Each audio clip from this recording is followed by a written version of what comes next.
Everyone, welcome to our channel. Science की practice set का नया सीरीज आपको आज देने जा रही हूँ मैं। इसमें बहुत सारे इंपॉर्टेंट क्वेश्चन डाले गए हैं जो कि सारे वनडे एग्ज़ाम्स के लिए बहुत ज़्यादा इंपॉर्टेंट है।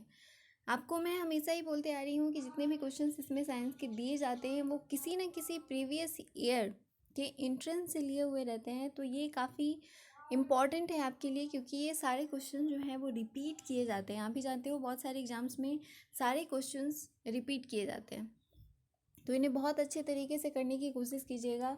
एंड हमेशा ही मैं आपको बोलती आ रही हूँ कि पहले आप क्वेश्चन खुद से करने की कोशिश कीजिए और आप कितना कर पाए हैं वो स्कोर हमें कमेंट करके ज़रूर बताइएगा। तो आइए शुरू करते हैं। आज का हमारा पहला क्वेश्चन जो है वो ये है, a sudden fall in barometer reading indicates that the weather will be।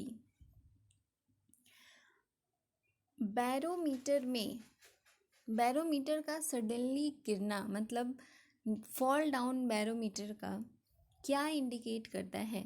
इसके ऑप्शंस है stormy weather, rainy weather, cool dry weather, hot and humid weather. आप जानते हो कि बैरोमीटर जनरली वेदर को मेज़र करने के लिए किया जाता है कि किस तरह मतलब कितना टेम्परेचर हो सकता है वेदर का, या उसके हिसाब से हम अनुमान लगाते हैं कि इसमें क्या हो सकता है। तो सडन फॉल की वजह से मतलब जब स्टॉर्मी वेदर होता है तभी बैरोमीटर में बहुत ज़्यादा सडन चेंज आता है। तो इसका करेक्ट आंसर होगा ए। अगला क्वेश्चन है आपका, इताई इताई disease is caused by chronic poisoning of. इताई इताई disease जो है वो किसकी वजह से होता है। इसके ऑप्शंस हैं mercury, nickel, cadmium and lead. इन सब से मतलब जो भी मेटल एक्सेस या मेटल डिफिशियंसी से जो डिजीजेज होती हैं उसमें बहुत सारे क्वेश्चन पूछे जाते हैं। स्पेशली ह्यूमंस में जो डिजीज होते हैं उससे, प्लांट्स में भी पूछा जाता है, जैसे कि क्लोरोसिस किसकी वजह से होता है, नेक्रोसिस क्यों होता है। तो आप हमें कमेंट करके ज़रूर बताइए कि क्लोरोसिस किसकी वजह से होता है। क्लोरोसिस बोलते हैं जब पत्तियां जो हैं प्लांट की वो येलो हो जाती हैं। ये किसकी डिफिशियंसी या एक्सेस की वजह से होता है, किस मेटल के या किस आयन की वजह से, ये हमें कमेंट करके बताइएगा। और नेक्रोसिस भी, क्लोरोसिस एंड नेक्रोसिस, ये ज़रूर कमेंट करके हमें बताइएगा कि किसकी कमी की वजह से ये होता है, क्योंकि ये भी काफ़ी ज़्यादा पूछा जाता है क्वेश्चन इस तरह के। तो इताई इताई डिजीज़ जो है वो जनरली कैडमियम के पॉइजनिंग की वजह से होता है। ये ड्रिंकिंग वाटर में अगर बहुत ज़्यादा कैडमियम हो तो उसकी वजह से इताई इताई डिजीज़ होती है। तो इसका करेक्ट आंसर होगा सी। मरकरी की वजह से भी आप जानते हो मिन्ना माता डिजीज़ जो है वो मरकरी की वजह से होता है। निकेल या लेड की वजह से कोई ऐसी बहुत क्रोनिक डिजीज़ अभी तक मतलब ये हार्मफुल तो है आपके लिए, लेकिन ये इसकी वजह से कोई ऐसा डिजीज़ जिसका कुछ नेम रखा जाए वैसा अभी तक मैंने नहीं देखा है। तो आप याद रखिएगा मरकरी एंड कैडमियम का। अगला क्वेश्चन है, pungency in chillies is due to the presence of. Chillies में पंजेंसी क्यों होती है, या फिर जो तीखी होती है रेड चिलीज वो क्यों होती है। इसके ऑप्शंस हैं lycopene, capsaicin, carotene and anthocyanin. Lycopene tomato में प्रेजेंट होता है, ये चीज़ ध्यान रखिएगा। ये आपका टोमेटो में मिलेगा।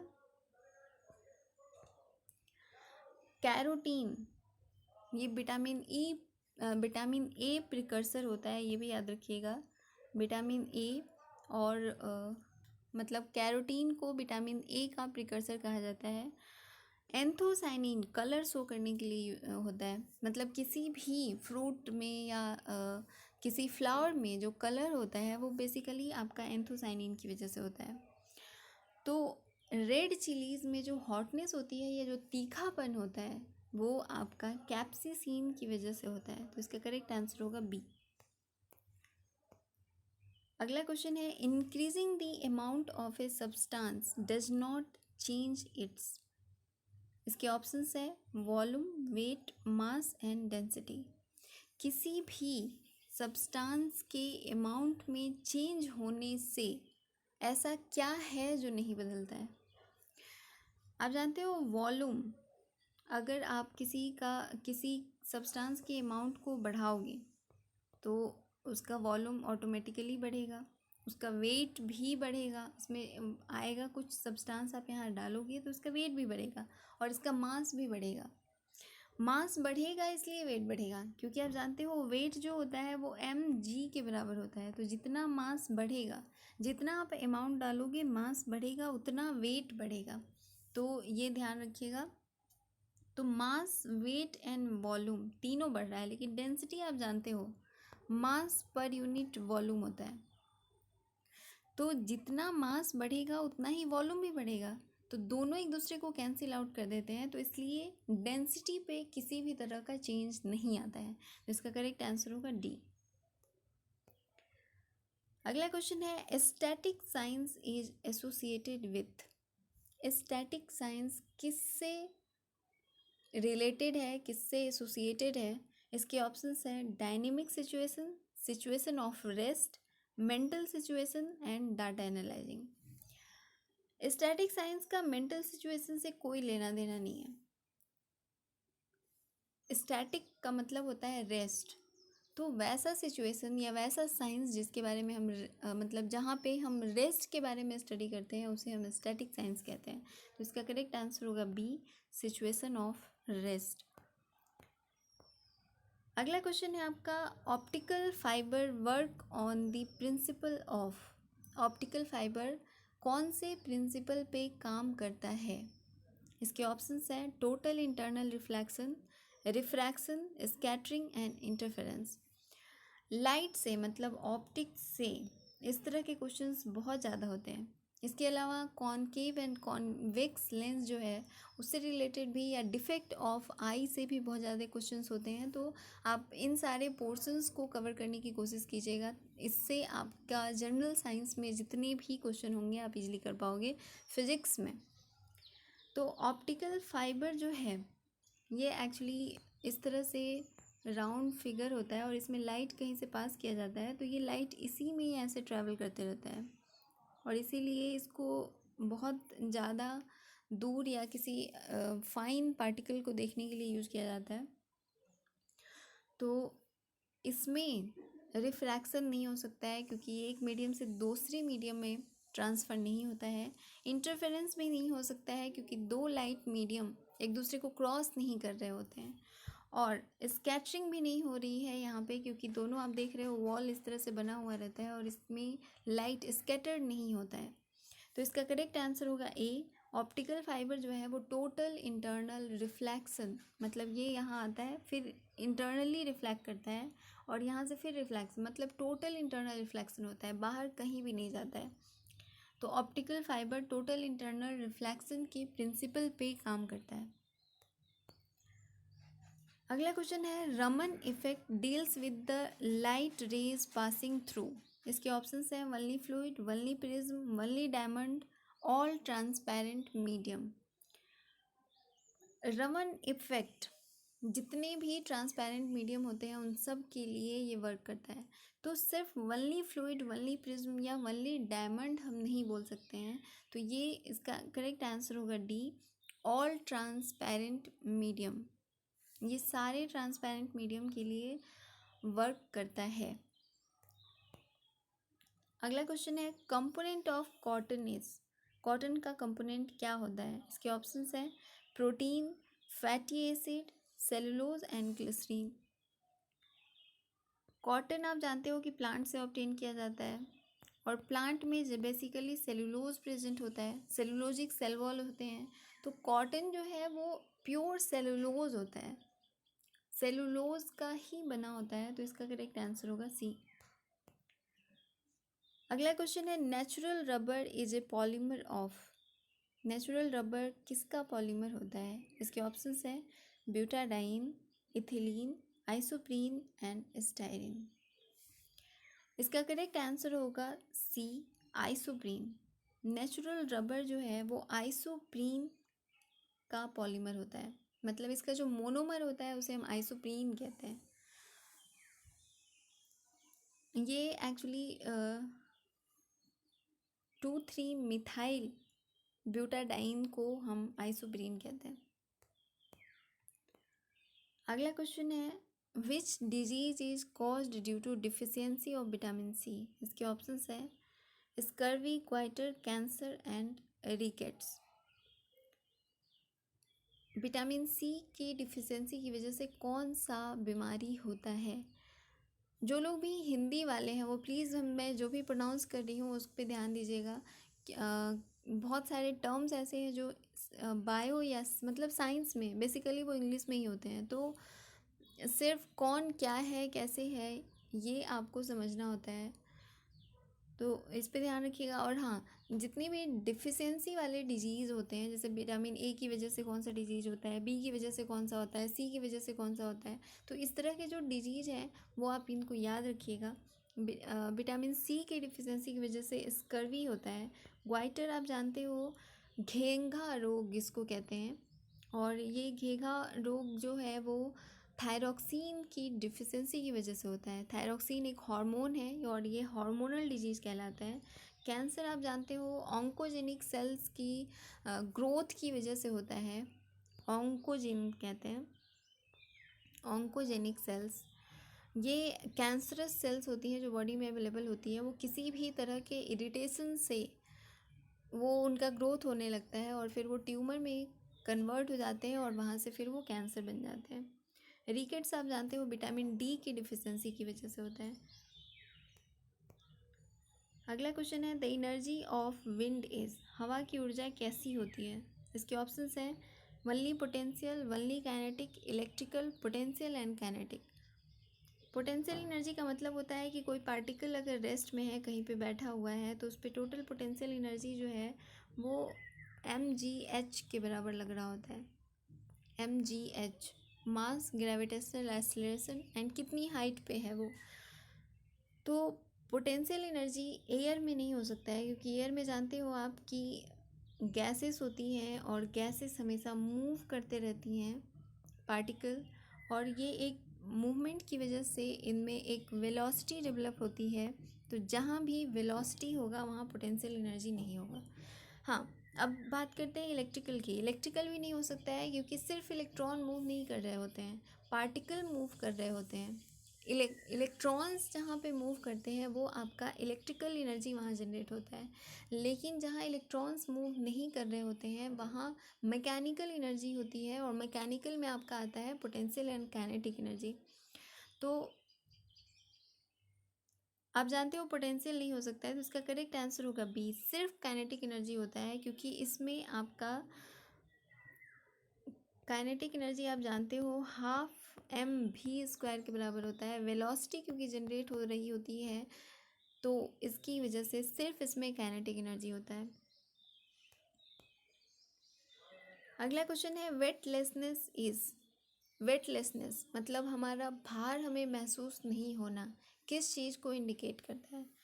तो इसके ऑप्शंस है zero gravity, when gravity decreases, in vacuum, none of the above.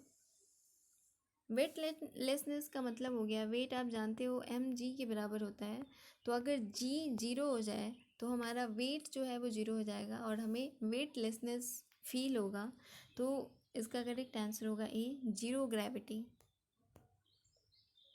अगला क्वेश्चन है latest ancestors of modern human is. Modern human का लेटेस्ट एंसेस्टर कौन है? इसके ऑप्शंस हैं Java man, Cro Magnon man, Neanderthal man and Peking man. Latest ancestor जो है वो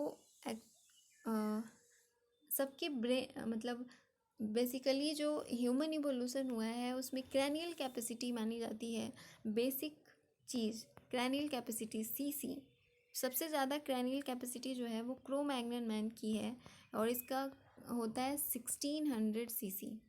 होमोसैपियंस का 1200 सीसी है।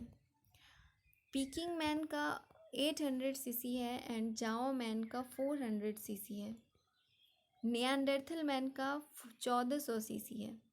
क्रैनियल कैपेसिटी मतलब ब्रेन कैपेसिटी जो है वो नियांडरथल मैन का 1400 सीसी है। तो जो मॉडर्न एंसेस्टर माना जाता है वो क्रो मैग्नन मैन को माना जाता है, तो इसका करेक्ट आंसर होगा बी, क्रो मैग्नन मैन। अगला क्वेश्चन है आर्कियोप्टेरिक्स क्या है? इसके ऑप्शंस है most ancient bird of Jurassic age, reptiles of Jurassic period, reptiles of Triassic period and reptiles of both Jurassic and Triassic period. आपको ये याद रखना चाहिए कि आर्कियोप्टेरिक्स को हम बोलते हैं मतलब ये रेप्टाइल्स और बर्ड्स के कनेक्टिंग लिंक को हम आर्कियोप्टेरिक्स कहते हैं। ये दोनों के बीच की कनेक्टिंग लिंक होती है, तो इसलिए इसका जो करेक्ट आंसर होगा वो होगा A, most ancient bird of Jurassic age, क्योंकि रेप्टाइल से बर्ड का मतलब रेप्टाइल से बर्ड बना है। तो इवोल्यूशन के प्रोसेस में आप देखोगे सबसे पहले रेप्टाइल्स आए हैं, उसके बाद उससे बर्ड्स का इवोल्यूशन हुआ है और इनके बीच का जो कनेक्टिंग लिंक है उसे हम आर्कियोप्टेरिक्स कहते हैं। तो ये ancient bird of Jurassic age आप मान सकते हो।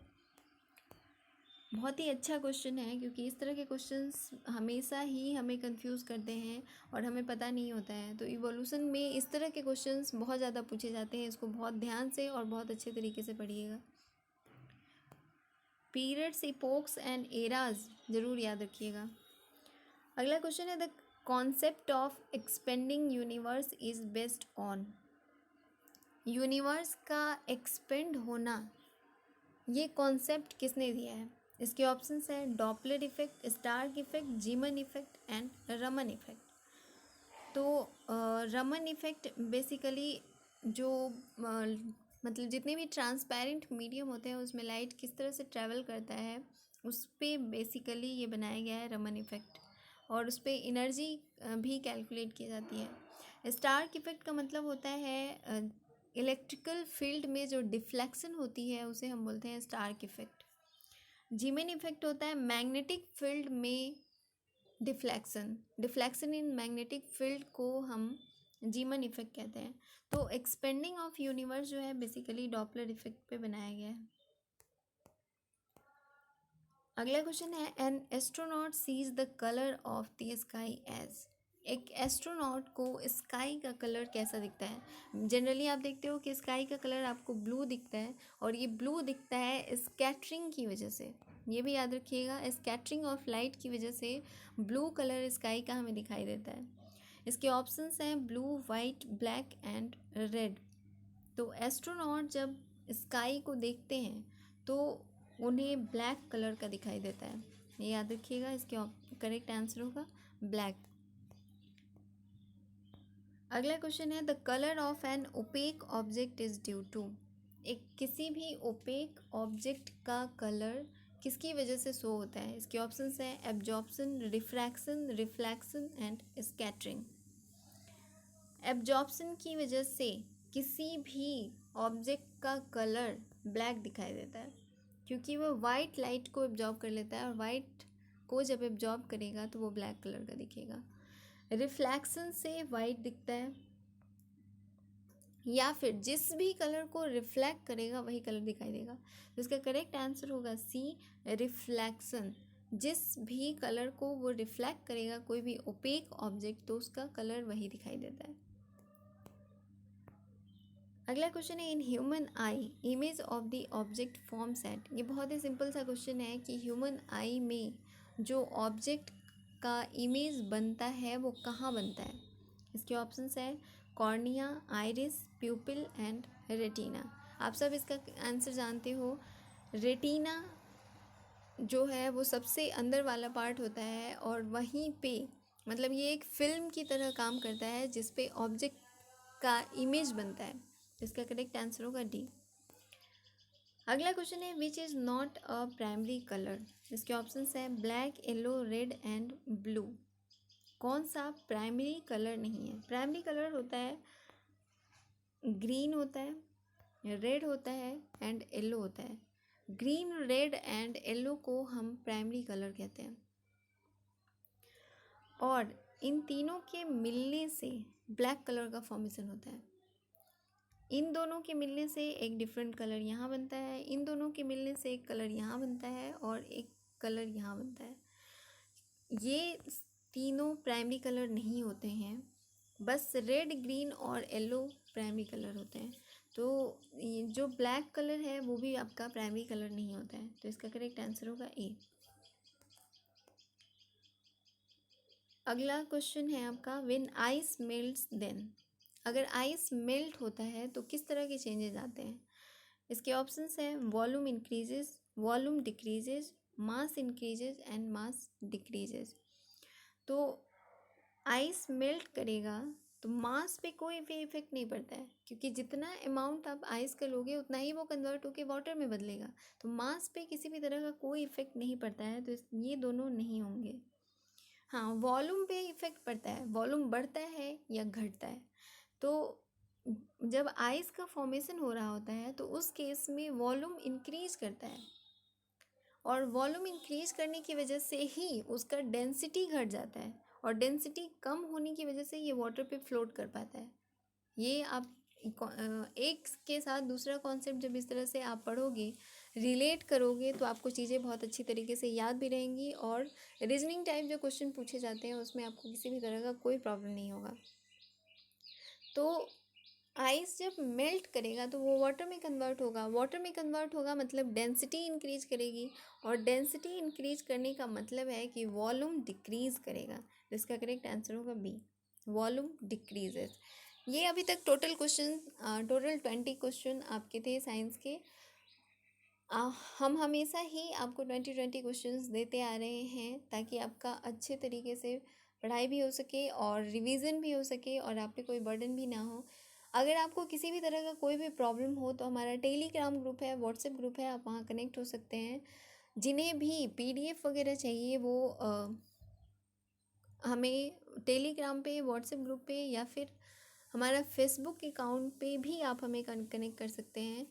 तो वहाँ से आप पीडीएफ ले सकते हैं, ख़रीद सकते हैं, बहुत ही मिनिमल फ़ी पे हमने रखा हुआ है।